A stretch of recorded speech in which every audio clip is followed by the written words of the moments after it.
부르심과 기대치의 불일치, 이런 제목으로 은혜를 나눕니다. 저는 17살 때에 어머니하고 교회 갔다가 성령의 불을 받았어요. 그 불이 제게 임하면서 제 마음속에 하나님 앞에 쓰임받는 종 되게 해달라고 기도했거든요. 그때 아주 마음이 뜨거웠어요. 내가 하나님의 종이 되어서 하나님 말씀을 전파하고 하나님의 진리를 전파하는 그런 목사 되겠다. 근데 그 당시 상황은 제가 신학 공부해서 목회자 되기는 어려운 상황이었거든요. 중학교 중퇴하고 가세는 기울어져서 어려웠고. 근데 그 환경을 뛰어넘고 제 마음속에는 아주 강렬한 소원이 있었어요. 하나님 앞에 주의 종이 되겠다고. 안 지나서나. 하나님께서 저의 기도를 들으시고 제 앞길을 여셨거든요. 저는 하나님께서 기적적으로 저를 대학도 보내주시고 신학대학원도 보내주시고 그런 하나님의 손길을 인정하면서 하나님께서 나를 아주 크게 쓰실 것이다 라는 기대감이 있었어요. 그리고 그 다음부터 저는 늘 하나님 앞에 기도가 하나님 앞에 부름받은 종, 하나님 앞에 쓰임받기를 원합니다. 그 기도 속에는 하나님께서 나를 반드시 쓰실 것인데 놀라운 일을 행하실 것이다. 그런 기대감을 가지고 기도해왔고 그렇게 바라고 왔거든요. 그렇게 40년을 늘 하나님 앞에 부름받은 종이오니 하나님의 뜻 가운데 쓰임받게 할 주옵소서. 그렇게 기도를 했는데 40년이 지난 지금 현재 여러분들 보다시피 제가 상상하고 제가 기대했던 것만큼 안 된 것 같아요. 이게 결론인가?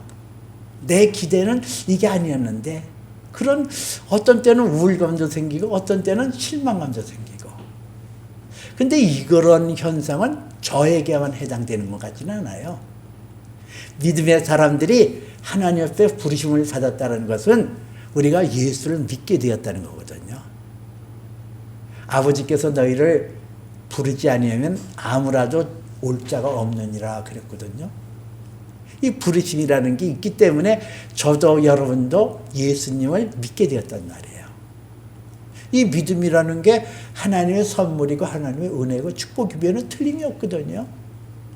그 하나님 앞에 부르심을 받아서 죽게 나오면은 우리 마음속에 믿음이 생기고 그 믿음에 따라서 기대치가 있단 말이에요. 하나님께서 내가 하나님 앞에 나가면은 나는 이렇게 되었으면 좋겠다. 이렇게 하나님께서 내게 응했으면 좋겠다. 그런 기대치가 어떤 사람은 그 기대치가 많을 수도 있고 적을 수도 있고 정도의 차이지만은 누구나 다 믿음을 통하여 그런 기대감이 있었을 거예요. 근데 그 기대감이 자기가 원하고 바라는 것대로 되는 게 아니거든요. 오늘 성경에도 그걸 말씀하고 있어요. 제자들을 하나님께서 부르시잖아요. 그 제자들이 과연 그들이 가졌던 기대치가 있었을 거라고요. 근데 그 기대치대로 됐냐? 안 됐거든요. 오늘 그것을 저와 여러분들과 함께 나누려고 그러는데 첫째는 예수님이 우리를 부르신 목적이 뭐냐. 두 번째는 그 하나님의 부르심과 기대치의 불일치가 일어나는 상황이 어떻게 전개되나. 세 번째는 그 부르심과 기대치의 불일치를 우리는 어떻게 조화롭게 그리고 그것을 은혜로 해석하고 받아들여야 될까. 이렇게 세 가지를 말씀드리려고 합니다. 첫째는 하나님의 부르심이에요. 하나님이 우리를 예수 그리스도 안에서 불러주셔서 믿음을 주신 것은 어떤 목적이었는가. 이 마가복음은 16장으로 되어 있거든요. 이제 1장서부터 9장까지는 주로 예수님께서 갈릴리라는 지역을 통하여 예수님의 제자를 불러주시고 그 제자들에게 하나님의 사명을 주는 그런 사역이 나오고 10장서부터 16장까지는 예루살렘에서 하나님의 아들 예수 그리스도가 이 땅에 수없이 많은 사람들을 죄와 사망에서 건져주시고 저들을 구원하기 위하여 구체적으로 십자가 앞으로 나가는 그 사역이 전개되고 있어요. 그런 것을 10장서부터 16장까지 다루고 있거든요. 오늘 16절에서부터 20절에는 제자들을 불러요.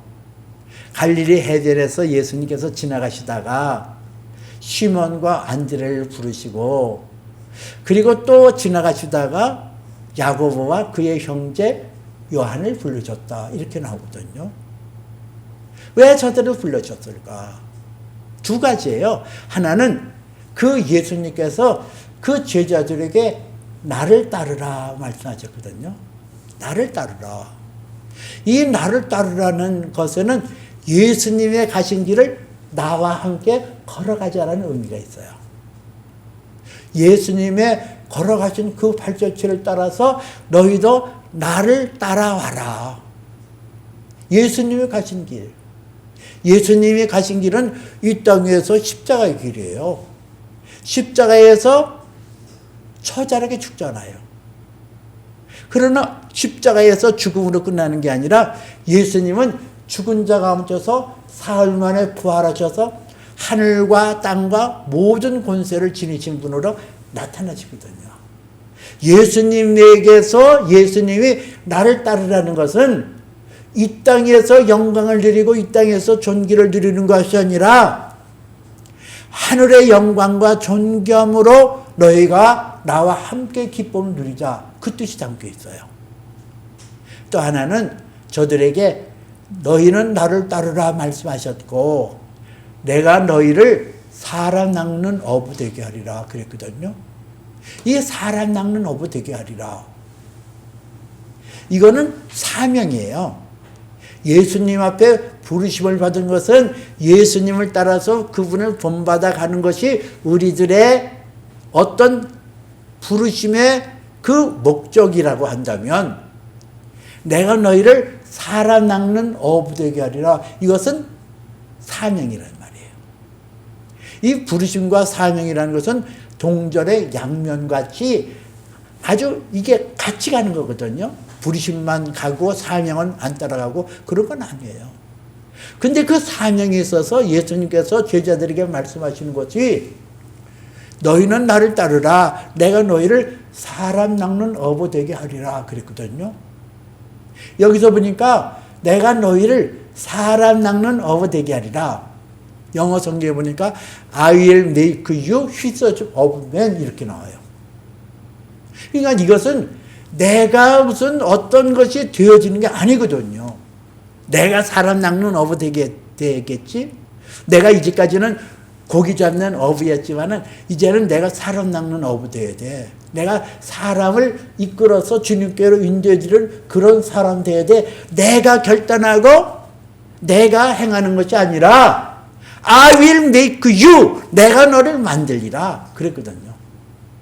내가 너를 만들리라. 이 사람 낚는 어부라는 것은 구약성경 예레미야서에 보면 이게 부정적인 의미로 쓰여 있어요.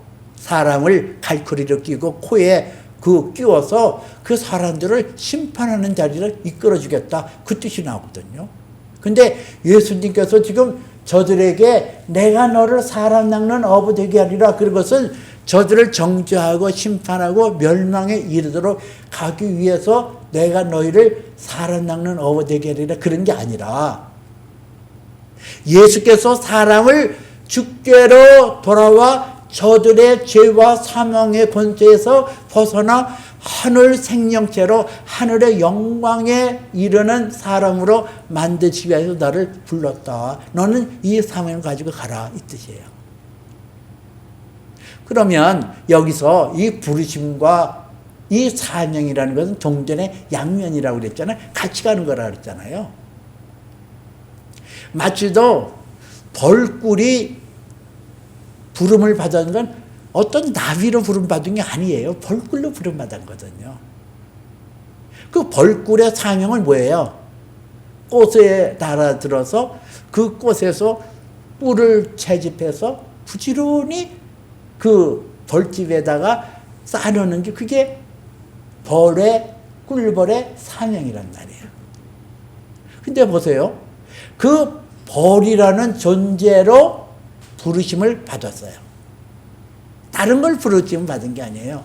뭐 나비도 있고 뭐 잠자리도 있고 여러 가지 날 것이 있잖아요. 근데 그런 여러 가지 곤충 중에서 오직 벌꿀로 부르심을 받았다는 거예요.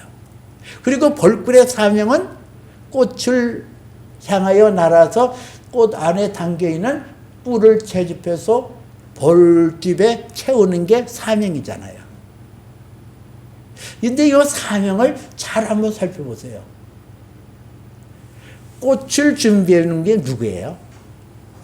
꿀벌이 그 꽃을 준비해놨나요? 아니잖아요. 꽃에 꿀을 담아놓은 분은 누굴까요? 꿀벌이 그것까지 하지 않았잖아요. 그럼 이 꿀벌은 미리 만들어 놓은 꽃과 꿀을 가지고 자기에게 능력 주신 것을 날개를 치고 가서 그 꿀을 빨아다가 벌집에서 채우는 일을 하는 거란 말이에요. 그게 사명이거든요. 우리의 사명이라는 게 이런 거예요. 내가 다 하는 게 아니거든요. 내게 능력 주시는 자리에서 능치 못할 일이 없느니라 하신 말씀대로 하나님께서 나를 불러주셨어요. 하나님께서 내게 사명을 주셨어요. 그 사명을 감당하도록 하나님께서 능력 주시고 힘 주시고 환경 주시고 모든 여건을 만들어 놓으셔서 그것으로 내가 할 수 있는 것은 내가 해야 되는 건 뭐냐? Be faithful, 충실하게 그 일을 감당하는 거란 말이에요. 이것이 하나님의 아들 예수 그리스도를 통해서 저와 여러분을 부르시고 부르심을 받은 저와 여러분에게 주신 사명의 모습이거든요. 내가 자랑할 게 없어요. 다 만들어 가시는 거예요. 하나님께서 환경을 만들어 주시고 여건을 만들어 놓으시고 내가 할 수 있는 힘을 주시고 능력을 주셔서 그것을 감당하도록 하는 거거든요. 두 번째는 그 부르심과 기대치의 불일치에 대해서 말씀드리려고 그래요. 오늘 18절 보니까 예수님께서 나를 따르라 이렇게 말씀하셨더니 곧 그들이 예수를 따르니라는 단어가 나오거든요. 곧 이 성경에서 우리가 이제 이해할 수 없는 게 20절에서는 그 세베대의 아들 야고보와 요한도 예수님께서 나를 따르라 그랬더니 그들이 그 세베대의 아버지, 세베대의 그 아버지 세베대를 배와 함께 버려두고 예수를 따르니라 그랬거든요. 근데 거기에 보니까 곧이라는 단어가 나와요. 곧. 그리고 18절에도 곧 그물을 버려두고 따르니라. 지체 없이 따랐다는 거예요. 이게 그렇게 될 수 있었을까? 사실 어떤 예수님께서 보장을 해주시고 따르라고 한 거 아니거든요. 당시에 이 어부로 있었던 시몬이라고 하는 베드로도 그렇고 그의 형제 안드레도 그렇고 세베대의 아들 야고보와 요한도 그렇고 상당히 부유한 가정이었어요. 집도 있고 배도 있고 또 오늘 성경에 보니까 품꾼도 있었다 그랬잖아요.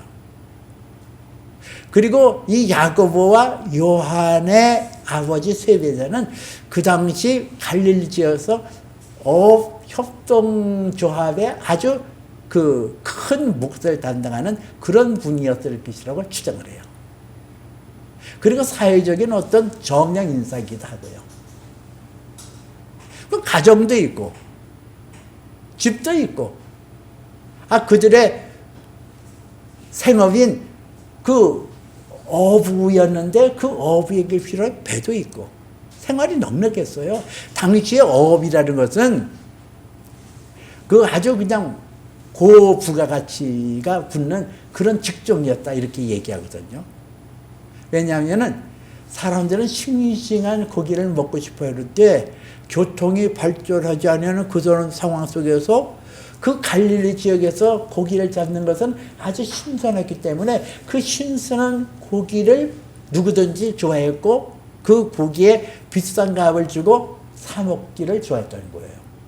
그러니까 어부라는 직업은 그렇게 무슨 수입이 낮거나 그런 직업이 아니었어요. 근데 그거 버려두고 예수님을 쫓았다. 그것도 곧 즉시. 여기서 우리가 알 수 있는 것은 이 굿이라는 단어를 통해서 우리가 유추해 볼 수 있고 짐작해 볼 수 있는 것은 이 사람들이 예수를 부를 때는 그 나름대로 선입 계산서가 있었다는 거예요. 이 예수를 따르면 내가 이것을 버리는 것만큼 얻을 수 있다. 아니 그 생각 안 했을 것 같아요.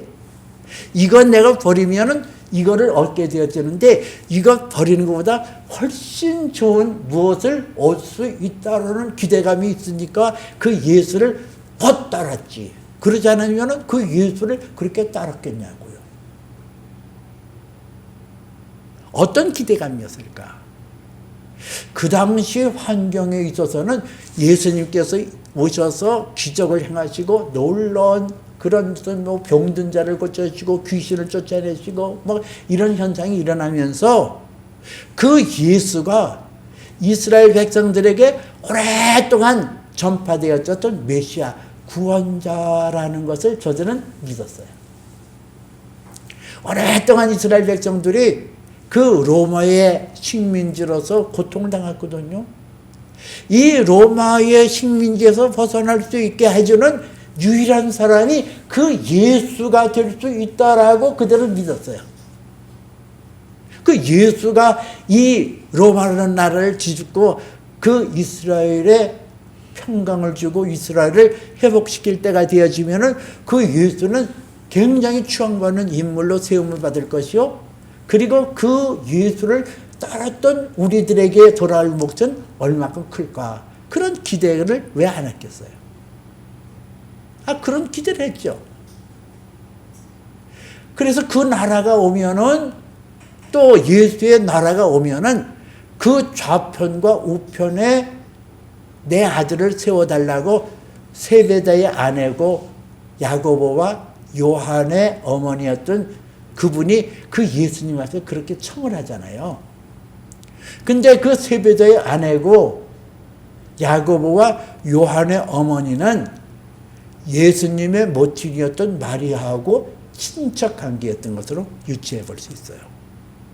그 예수님이 그의 나라가 완성되어질 때 내 아들을 우편과 좌편에 등령해서 귀한 자리를 주세요. 그 정도로 그 요한도 그렇고 야고보도 그렇고 베드로도 그렇고 안드레도 그렇고 예수님 나라가 임하면 그분의 능력과 그분의 권세가 드러나는 그 세계가 이루어지면 그들은 한 자리 톡톡히 할 것으로 기대했단 말이에요. 내가 이만큼 버렸으니까 이만큼 거둘 거라고 상상을 했어요. 그걸 믿고 받았을 거예요. 근데 보세요. 그들의 기대치가 그랬는데 그 기대치가 어떻게 됐을까요? 산산이 무너졌어요. 베드로는 예수님과 더불어 큰 자로 세움받기를 원했어요. 예수님께서 십자가에 못 박여 죽을 것이라고 얘기했을 때 베드로가 한 말이 뭐예요? 그리 마옵소서. 그런 일이 있을 수 없습니다. 왜? 어떻게 당신이 십자가에 못 박혀 죽어요? 아니에요. 당신은 이 세상에 높은 자리에 임해야 돼요. 그리고 나도 당신 때문에 한몫 차지해야 되거든요. 그땐 아니에요. 근데 그런 기대가 산산조각이 났단 말이에요. 베드로는 서기 64년에 로마에서 십자가에 거꾸로 매달려 죽었고 그의 형제 안드레는 그리스 땅 파타라스라는 곳에서 X자형 그 나무에 처절하게 죽임을 당했어요. 그리고 이 안드레는 야고보는 당시에 그 예루살렘 공회의 최고의 수장급이었거든요. 근데 그 야고보도 헤롯에 의해서 목 잘라 죽임을 당했단 말이에요. 참수요. 그냥 죽은 게 아니라 목 잘라 죽였다니까요. 그리고 이 야고보의 형제였던 요한은 반모섬이라는 아주 험악하게 그쳤고 사람이 살 수 없는 그런 지역에서 수없이 많은 핍박과 고통과 그리고 암울한 그런 환경 속에 살다가 기원 후 100년에 세상을 떠났어요.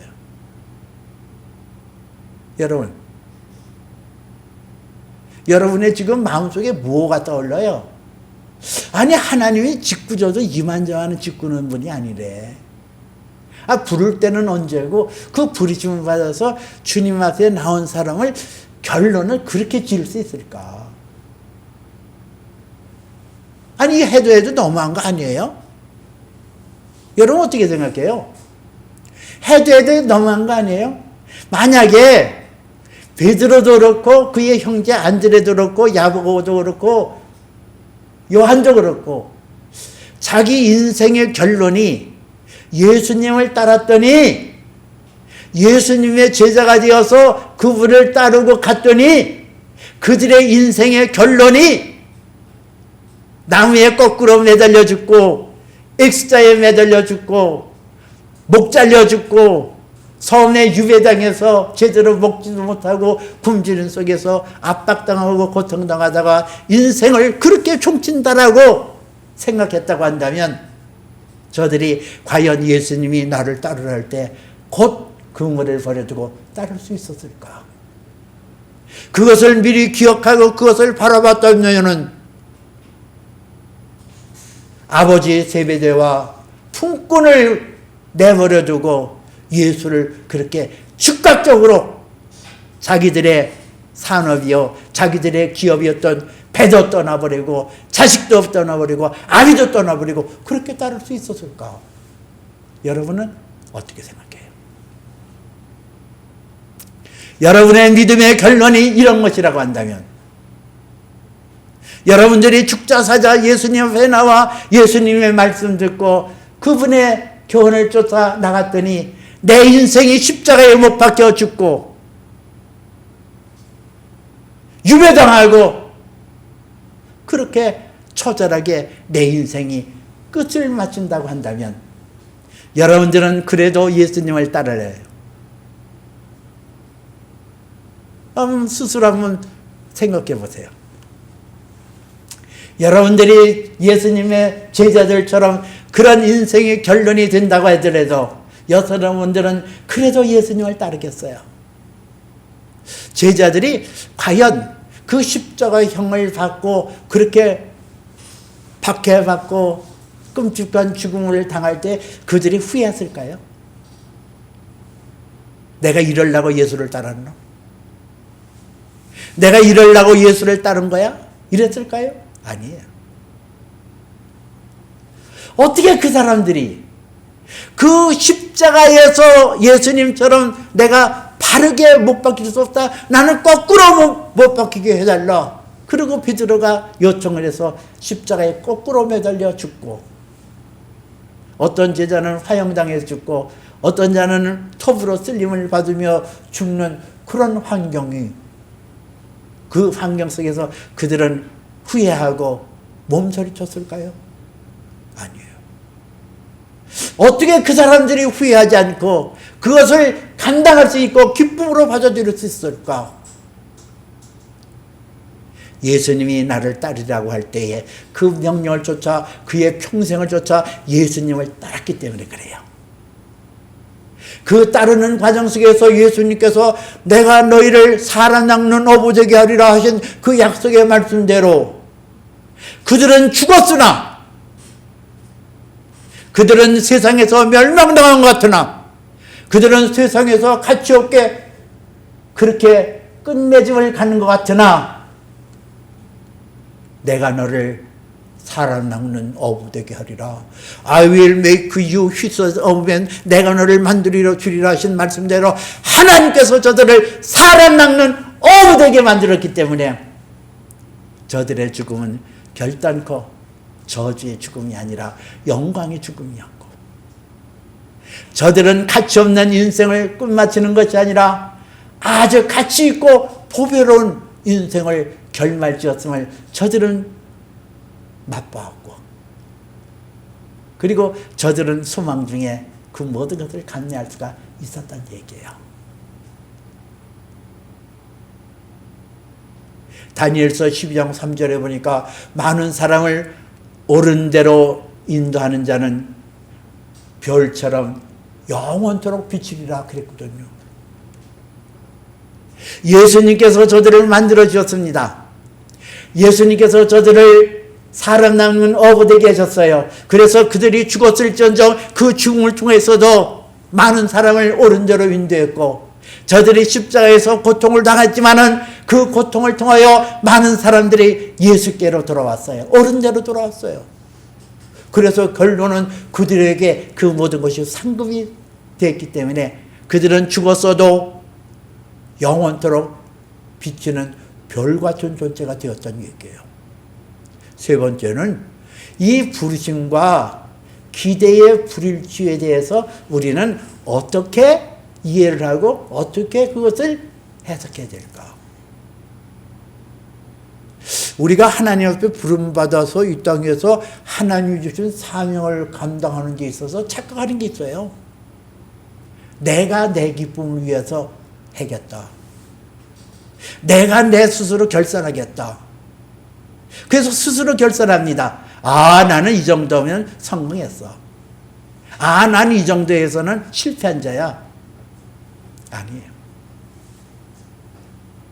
고린도전서 10장 3절에 보니까 아볼로는 물을, 나는 심었고 아볼로는 물을 지었을 때 자라나게 하시는 이는 하나님이시니라 그랬거든요. 자라나게 하시는 것은 하나님이에요. 하나님이 결산하는 거예요. 함부로 내가 판단하고 함부로 결산하는 거 아니에요. 어떤 사람은 나는 목회를 잘해서 교회당도 세워놓고 교인들이 많이 들어왔으니까 아, 나는 성공한 자야. 자랑할 것도 아니에요. 어떤 사람은 교인 몇 명 되지도 않고 찌그러진 망태처럼 그렇게 찌그러진 목회를 했어요. 그렇다고 해서 나는 실패자라고 그렇게 읊조릴 것도 아니에요. 나는 심었고 아볼로는 물을 주었으되 자라나게 하시는 이는 하나님이시니라 그랬거든요. 하나님이 자라게 하시고 하나님이 결산하는 거예요. 하나님이 보시고 하나님이 기뻐하시는 거예요. 내가 스스로 판단하고 결론 내리는 것, 그건 어리석은 거예요. 그건 교만이에요. 성공했다고 외치는 것도 교만이요, 실패했다고 말하는 것도 교만이에요. 하나님이 주권자예요. 하나님이 결산을 해요. 하나님이 기쁨을 누려요. 내 기쁨이 아니에요. 내가 하나님의 주시는 그 부르심과 사명을 따라 행해서 내가 내 기쁨을 얻겠다, 그것도 어리석은 거예요. 성경에 누가복음에 보니까 갈지어다 내가 너희를 보내는 것이 어린 양을 이리 가운데 보낸 것과 같다, 이렇게 말씀해요. 이해할 수 없잖아요. 예수님께서 제자들에게 갈지어다, 어디로 가요? 이리 가운데 가는데 그 이리 가운데 가는 너희의 모습이 어린 양과 같다. 아니, 가라고 말씀하시는데 그 가는 그 제자들이 어린 양과 같대요. 힘도 없고 연약한. 근데 글로 가다 보면은 당연히 이리에게 찢기고 죽을 수밖에 없잖아요. 이것도 이해할 수 없고, 전도서 11장 1절에 보니까 내 떡을 물 위에 던져라, 열어난 후에 도로 얻으리라, 그런 말씀이 있어요. 아니, 물 위에 떡을 던지면은 이것처럼 또 어리석은 게 어디 있어요. 가다가 이 떡이 물고기들에 의해서 먹잇감이 될 것이고, 또 물결에 의해서 이리저리 희석되어지면서 사라질 건데, 근데 여러 나누리에 저러 어들이래요. 이게 하나님의 계산법이에요. 우리가 이해할 수 없는 하나님의 계산법. 우리는 그 명령을 쫓아 그 뜻을 쫓아 가다 보면은 어린 양이 이리 가운데 가는 것처럼 이리에게 짓밟히고 짓뜯기고 그렇게 생명을 잇는 것 같지만은, 물 위에 떡을 던지게 되어지면은 고기밥이 되어지고 물에 희석이 되어서 산산조각 없어지는 것 같지만은, 하나님이 말씀하셨으니까 1.1획도 변하면은 하나님이 말씀하시고 하나님이 명령하셨으니까 그 길을 따라가면 얻게 하시는 분이 하나님이란 말이에요. 나는 따지고 보니까 가진 것도 없고 결산해 보니까 얻은 것도 없는 것 같은데, 하나님은 취하셨어요. 하나님은 얻으셨어요. 그리고 하나님께서 그 수확하고 얻은 것을 가지고 기뻐하며 그 기뻐하는 자리로 저와 여러분을 초청하시는데, 그것이 네 주인의 즐거움에 참여할지어다 하는 마태복음 25장에 나와 있는 말씀이거든요. Your master's happiness. 내 주인의 즐거움에 참여할지어다. 여러분, 이거거든요. 내가 하나님을 쫓아 행했어요. 내게 하나님께서 능력 주실 거예요.